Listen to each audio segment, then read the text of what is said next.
Hey kids! This is Princess Readalong and The Taste from Kids Reading Corner 207, and today we're going to read Princess Rose, story by Elaine, Canhan, and Rose Canhan. This story is in the book Don't Kiss the Frog, Princess Stories with Attitude. Once upon a time, there was a princess named Rose. She was kind and clever and brave. She liked horses and spiders and chocolate, but she hated spelling and frogs and peas. One day, she decided she wanted to marry a handsome prince, but there weren't any princes living nearby. Her mother, the queen, said, "I did hear of one prince down south who is looking for a princess, but for some reason his mother insists on putting peas under all the mattresses." Said Princess Rose. It's bad enough having peas on your plate. Never mind all over your bed. He won't do at all, her father, the king, said. "I've heard of a prince up north who was handsome before he got changed into a frog.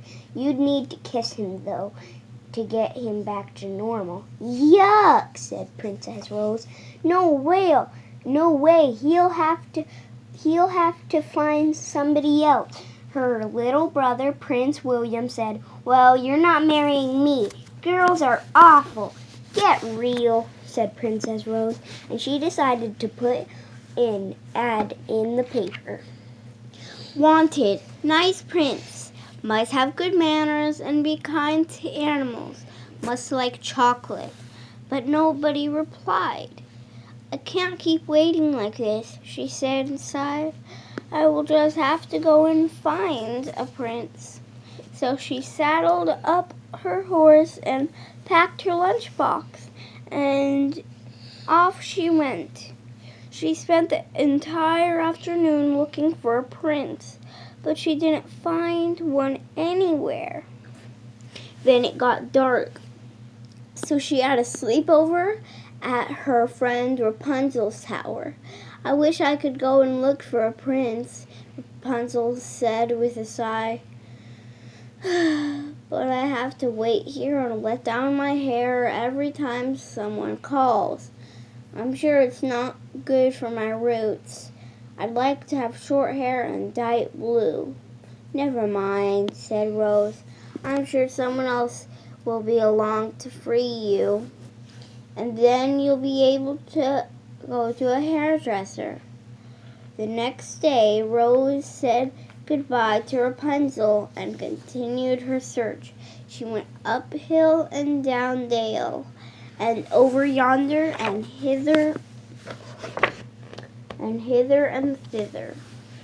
She was riding by a big bog when she heard someone shouting, "Help! Help!" So she got off her horse and went to look. In the big bog was a prince who had fallen off his horse.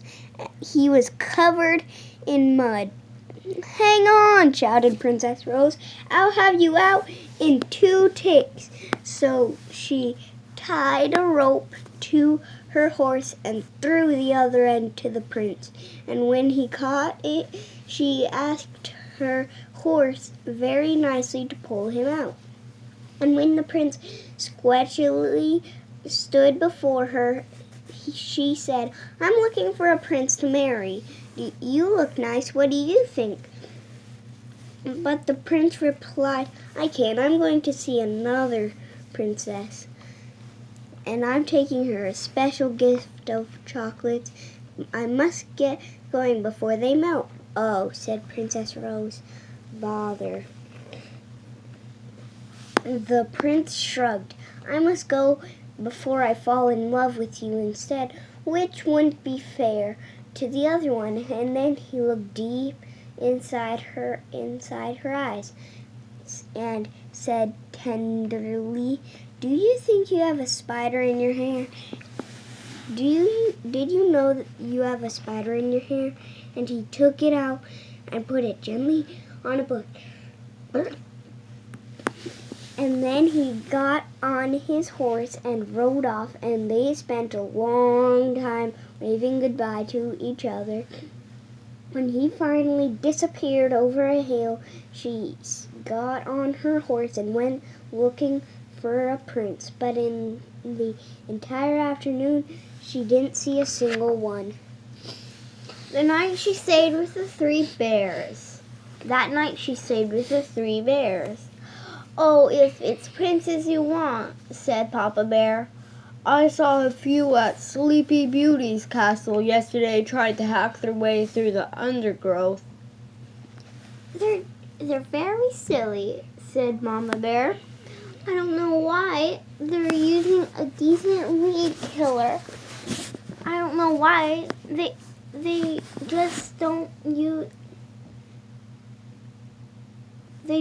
use a decent weed killer and save themselves all that trouble. I want more porridge," said Baby Bear.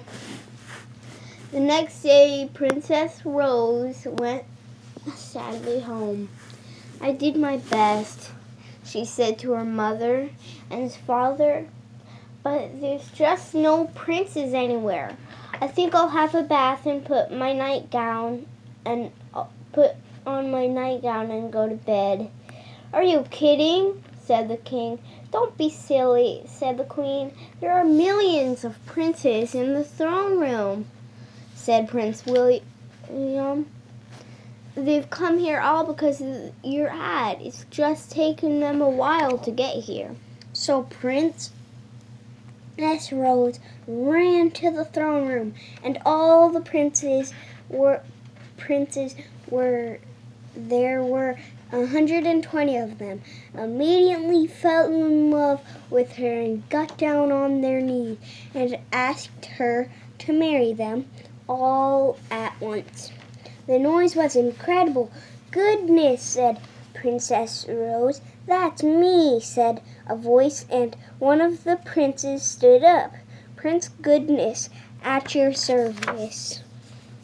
It was the prince she had rescued from the bog. He bowed and paused only to rescue a small spider that was in danger of being stepped on. Handed her a box of chocolates. Rose fell in love with him immediately, and they were married the next day and lived happily ever after. Well, kids, what did you think? The end. Well, kids, what did you think?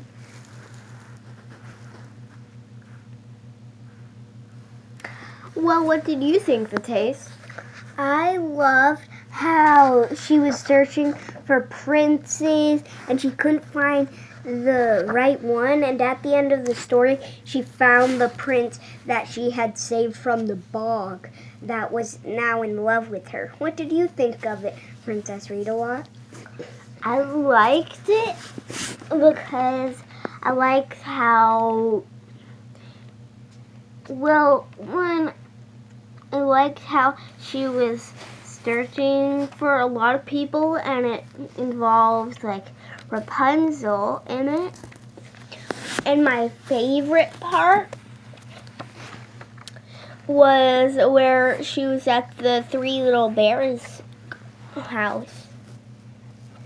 Well, the end. Thanks for listening, and read lots.